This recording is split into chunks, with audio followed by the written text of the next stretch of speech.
light recovery run. It's about 6 in the morning, so we woke up at 5. Took us a little while to get going, but that's okay. We're here. Now we have a decent amount of margin this morning, so we'll probably do like a 30-minute live, and then I'll do a little bit of walk and talk for my community on Skool. But I'll do all that as Loom videos, so we'll hang out for a little while, and then I'll get to work DMing and messaging people in my group. I'm at the 99 plus notification point of this journey, which is good and hard. Psychologically, it's always challenging because I know there's a real person behind every mention, every comment, and I want to engage them. Like, it would be weird if somebody talked to you and you're like, nah, just walked away. But because of the way that things can scale digitally, it's always a challenge. That's always been a fun learning. Because I've had virality before, but in community building, it's different. I'm getting honked at. Strange. It's different in community building because the whole point is connection. So then if I can't connect, it's like, well, what the heck? Press a magic button really quick. I forgot to adjust chat. There we go. Got honked at. That was fun. I don't know what that means. Am I doing a good job? Am I doing a bad job? My brain doesn't have room to think yet. So we're a little sore, a little stiff. That's the whole goal of these runs. We do a short loop, get out on our body. In the middle, we sit down for a little bit to contemplate, to pray and think about life. Yo, what's up, friend? Holy Wick? Is that what that says? Oh, John Wick. What? Hey, you're talking too much, okay? We gotta pay you like $40,000 per word. It's a lot. You're using too many words. Do you know that inside joke about John Wick? I think that's for John Wick 3, because there's only been 3 of them, right? Can't remember if there's 3 or 4. But when Keanu Reeves was negotiating his salary with the producer, director, whatever, it was something crazy. He was like, I want to be paid $40,000 per word that he says. Because he thought it would be more true to the character to speak with less words. So he wanted to give them a very strong financial incentive, which I think is fantastic. I'm not real in 10. Okay, interesting. So yeah, I don't know what that means. It's nice to meet you, John Wick. Fantastic. I hope you're having a good day. Hope it's busy and fun. Brimming with life. Hopefully, you could, I don't know, go to the Continental, have a nice beverage, make a couple friends,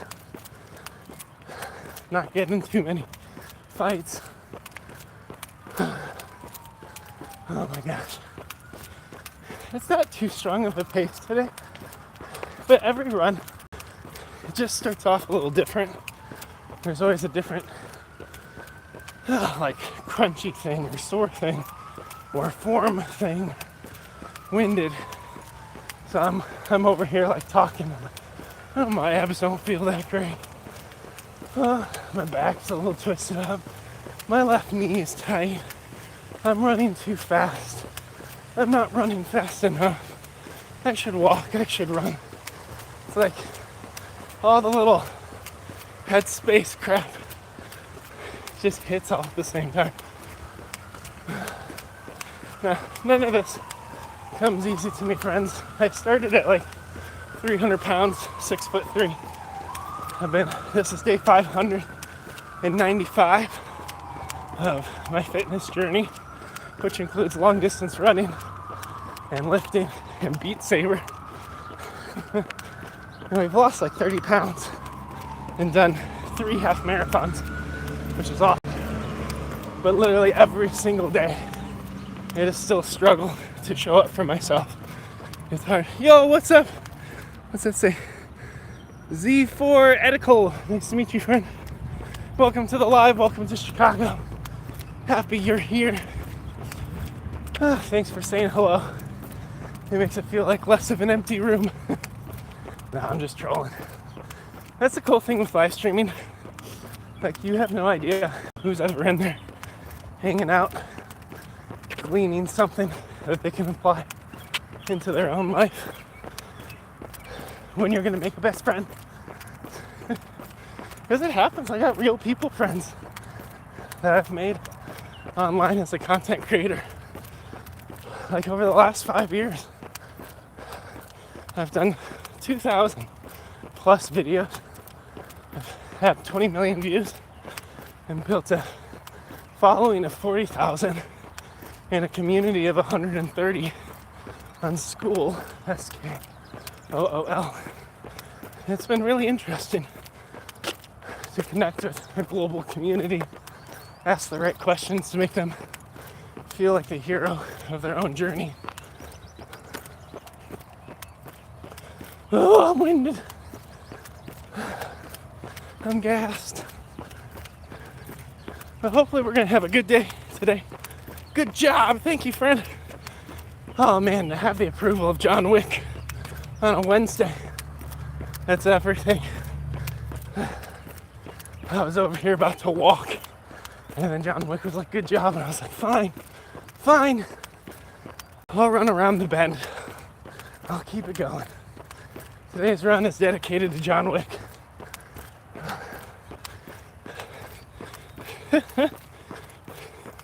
Take a little break, okay? I listen to John Wick. He tells me what to do. Yo! Who's gonna carry the boats? Okay, I gotta carry the boats, that's right. Who's gonna carry the logs? Who's gonna carry me home? I'm so tired. No breaks. Oh, that's so funny. Fine, no breaks. Yeah! Well, welcome to Chicago, friend. I'm glad you're here. It is funny. I used to do these runs when I was in Japan. I'd put a GoPro in my head.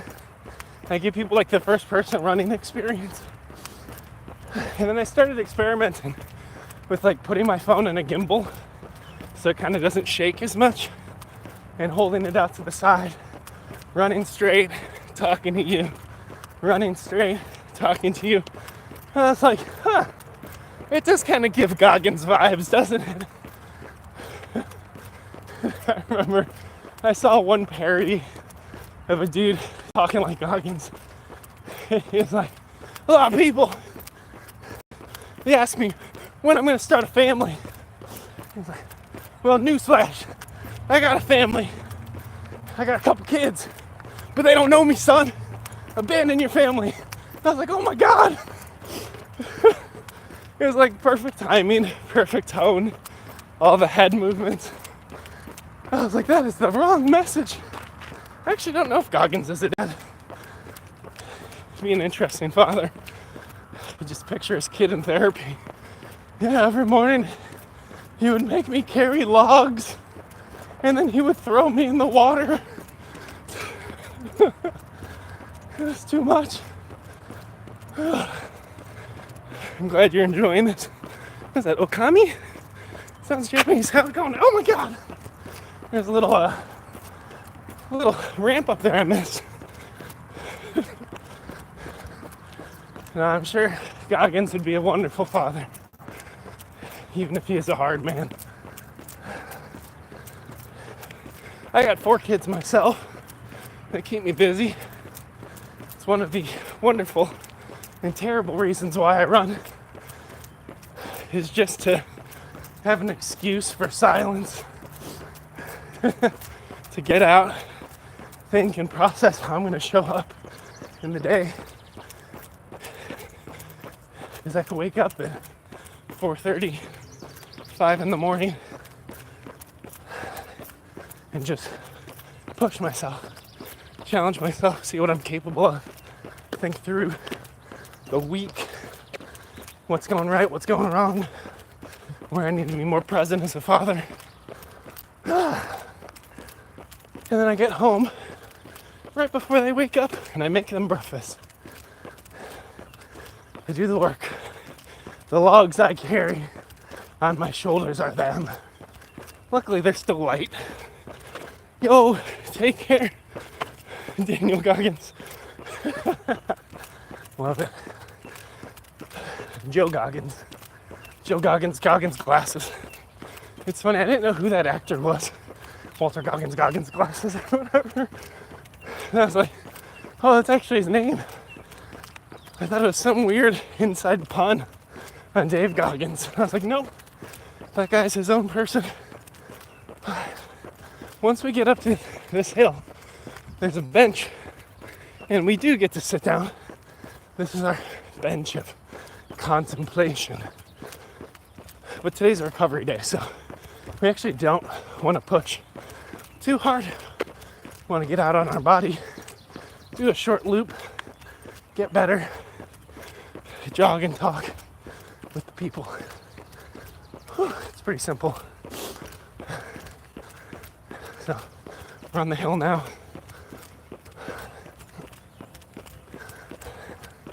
Morning. Just keep climbing. Keep climbing. Almost there. Why is it so far away? Oh my god. It's good though. We're a little gassed. Our pace was a little quick. And we don't have to be perfect. That's the whole point. We're just out here showing up for ourselves. Getting better. So we can do hopefully 6 miles on Monday. Alright. Bring it down. Breathe for a second. Oh my gosh. Okay. Gotta pull my keys up so I don't sit on them. Whew. Let's do a couple power breaths. A little bit of Wim Hof breathing. I'll teach you how to do it. It's super easy. And if you're about to give a presentation and you're a little nervous and about to talk, you can do this quietly under your breath and it'll actually help you speak better.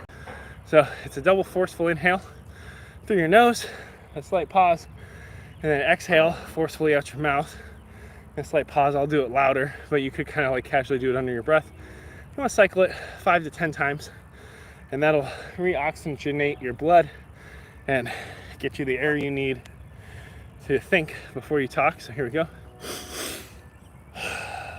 1, 2. Shredev, hey friend. 4, hey 4 arrows, I missed you too. Welcome. 5, 6, stretch it out. 7, 8, side out. 9, 10. And look, all of a sudden I could breathe, even though I just ran like, I don't know, 1.2 miles or so. So hey friends, a little bit of my runner story for a second. You're like, why are we on a bench? Why aren't we running? Well, this is what I do every Wednesday only. Okay, normally on Monday. Show us around town. Okay, this is easy. I'll show you around. This is a football field I used to play football on when I was a little kid before I moved to Japan and then ended up back in my hometown, which is kind of cool. But when I started running, I had 2 compressed discs in my spine, and they're still compressed, but they were squished and they would flare out and push into my spinal cord, and it caused incredible pain. I'd wake up every 30 minutes to an hour at night. I'd roll out of bed, so painful just to move, put on my shoes, and I'd go for a run anyway. I'd run like half a mile in agony, sit on a bench, and pray and wrestle with God about my present suffering. And then I would run or walk the half mile back and jump into my day. And then after, like, I was getting like epidurals, like shots in my back every month to manage pain. I did years of physical therapy. I worked with a trainer as well. Football and rugby are like cousins. They're very similar from a rules perspective. They're not the same though. Scoring's different as well. But I think actually the athleticism required in rugby is a little bit higher, but people in America would argue with me about that. But I did years of rehab, worked with a trainer, built a protocol for building my core and back strength, regressed all my symptoms, and now I run half marathons. And I have this brand Dad Bod, where I make fitness accessible to folks who are heavier set, have pre-existing health conditions, or prior sports injuries. So on Wednesdays, which is my recovery run, and hey Tariq, I am from Chicago, lived in Japan for 3 years, and I'm back in Chicago. But now on Wednesdays, I create like a little space. Is there going to be a World War III? I mean, most likely at some point we all die, right? It's just a matter of timing and where it starts and how it escalates. And it's amazing how many lives are held in the hands of a few powerful, stupid people. That's a nice political tangent for the day. But anyway, on Wednesdays, I do a recovery run. As opposed to Mondays, I do my long runs. Friday, I do my fartleks, which are interval training for running. Tuesday, Thursday, Saturday, I lift. But on Wednesday, I like to remember where I came from and that journey of pain that I started in. So I'll run like a mile and a half. I sit on this bench, and then I pray for like 5 minutes in my head and just kind of like focus my week, like I anchor everything. So I like to create this space for 5 minutes of mindfulness or quiet, and you just enjoy some bird sounds and a nice grass while I ground my journey. I try to make this inclusive across faith background, spiritualities, and lack thereof, and then we keep walking and talking. It's fun. Japan sounds like it's good. Oh, dude, Japan is fantastic. So we're at 17 minutes into the live. I'll turn you around, and I'll see you at 22 minutes. Bro, you love geopolitics? Yeah, geopolitics are fantastic. I follow things.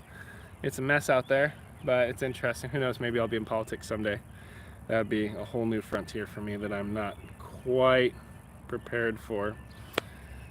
Oh God, that'd be crazy. Especially I have a very long paper trail on TikTok and Instagram if you dig far enough. All right, I'm gonna flip the camera around and we're gonna start contemplating life. So just enjoy some nature for a couple minutes and I'll be back to chat with you soon.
Alright.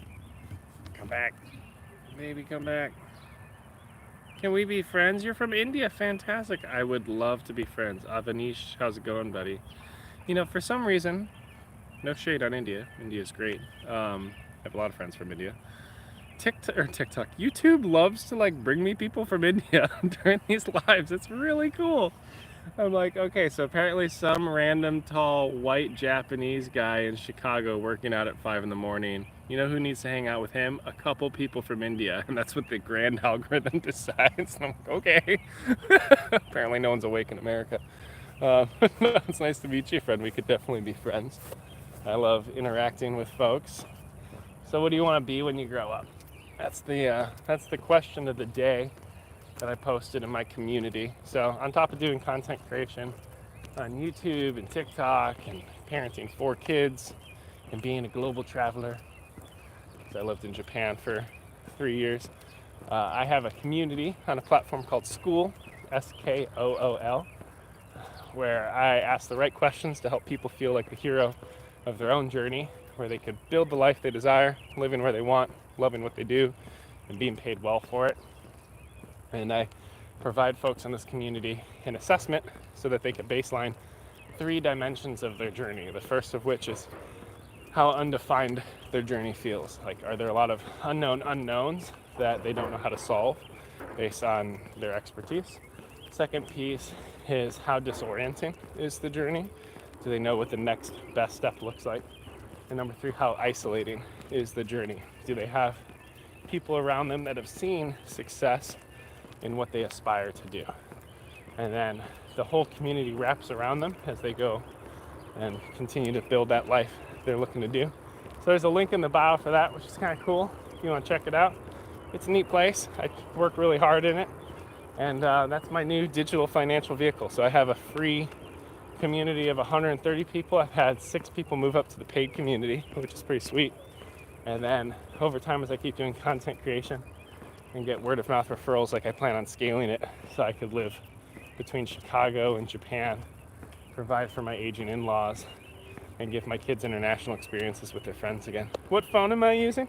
I'm using a Google Pixel Pro, I think it's a 7. Whew. Let's do one more deadlift. What are you doing for a living? Well, I worked for Johnson & Johnson we'll start with where I was and what I'm doing.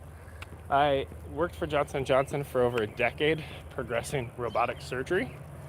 So I worked as a design engineer, a robotics controls engineer, systems engineer, and then I had this opportunity to go to Japan, travel the region extensively to attend surgeries and connect with Japanese clinicians to understand their unmet needs. And then I directed front-end innovation. So I had an ecosystem of 32 global innovators across China, South Korea, Japan, multiple areas of the US that were progressing new technologies on their behalf. So that was pretty epic.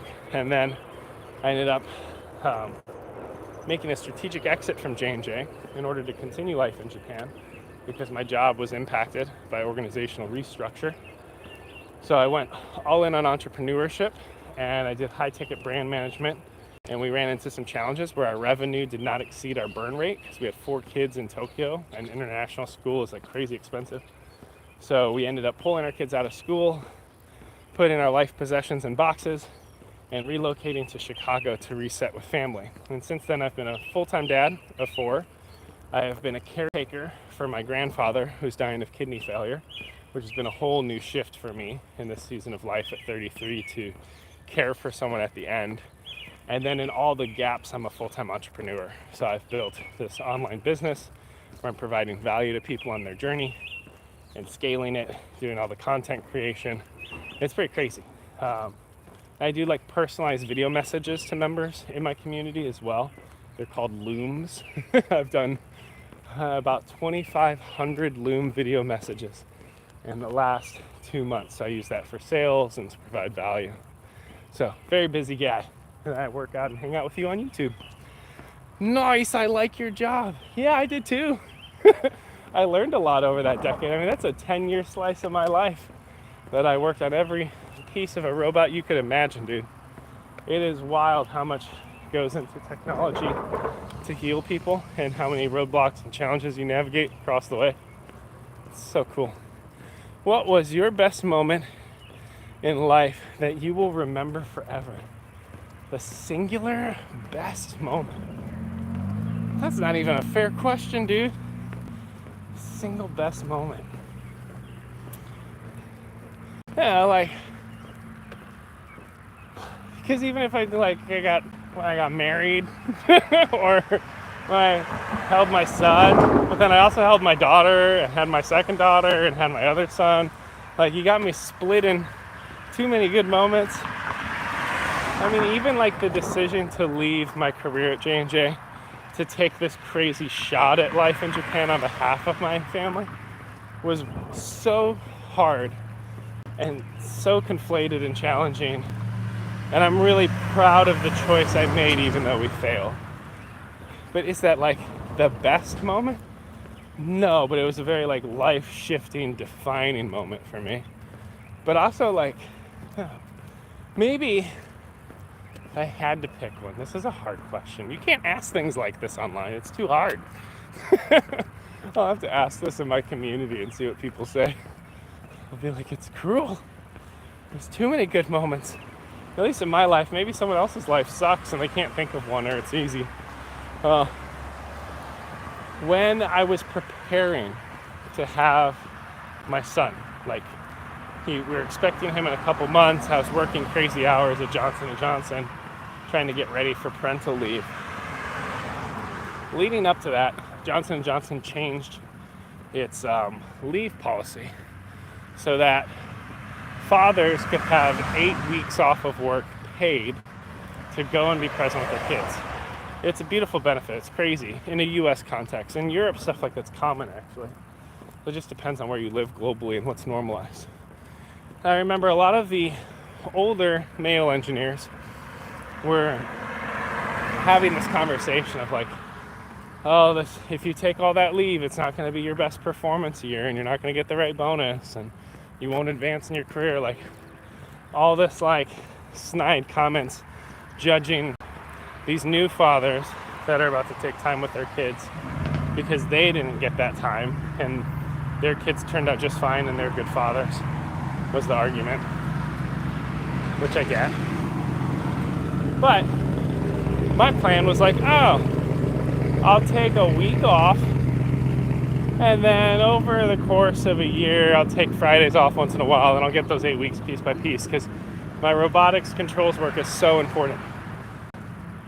And I really had it in my mind of like what I was working on was so critical. I was the only one who knew how to do robotics controls in our group at the time. We were progressing this new robotics platform. It was wild and crazy, great learnings. I made myself feel like my work was incredibly important, which it was. But my wife had a terrible, challenging delivery, 43 hours of labor, which we thought that was the worst one. Our fourth one was 10 days of labor with multiple attempted inductions in Japan. That's a whole nother story. But 43 hours of labor, and she had a very difficult postpartum. That's when you part with your baby after delivering it, and there's pain and fatigue and all these other issues. So I remember calling my boss and just being like, Kevin, I know this is what we agreed upon. I know that like this work is super critical. I know I was going to be back in a week. I was like, I got to be home. Like, I got to use all this leave in one chunk and just be here to support my wife. Like, I can't imagine going back to work as planned. And he was like, hey, that's within policy. We'll figure it out. Take the time you need. And I did it. And here's where we get to the answer of like, what was the best moment? I came back to work after 8 months, or eight weeks. And the robotics controls things I had been working on, they were exactly where I had left them. They didn't backfill my role. They didn't progress it. And as important as I thought I was, I almost gave away those 8 weeks with my wife and my son. So the reason it's the best moment is because every successive child, there was a different challenge I was navigating in my career, a different criticality in the work I was doing. And I still took all 8 weeks in a row, even with Akio.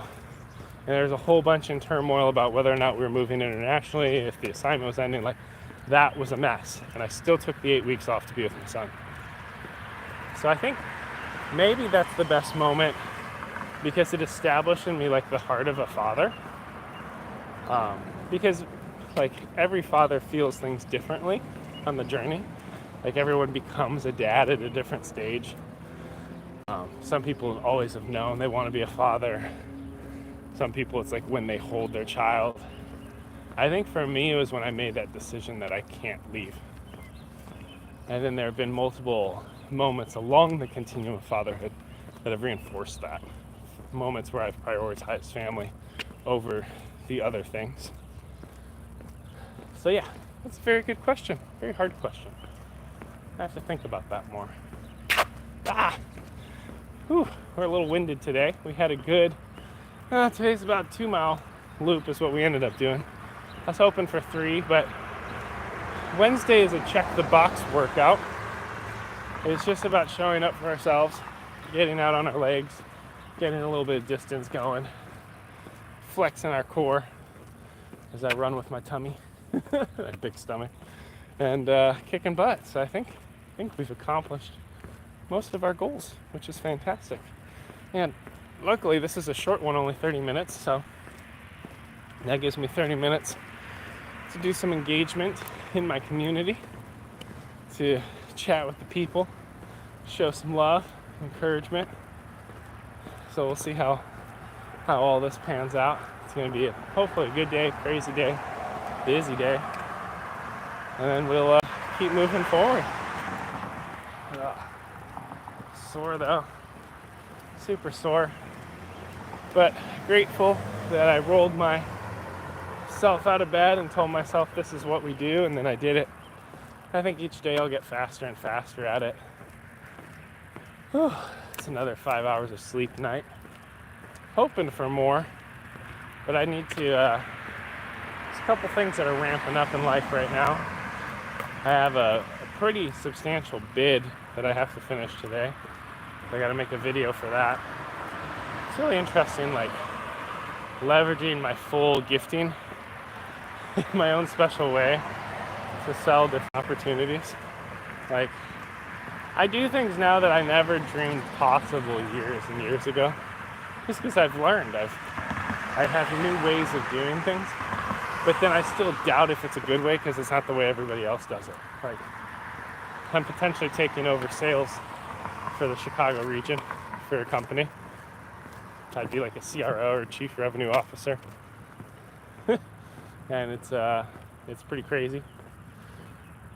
So like I'm laying out a proposal with animations and just talking through the unique challenges this organization is facing and figuring out how to provide value towards what they got going on.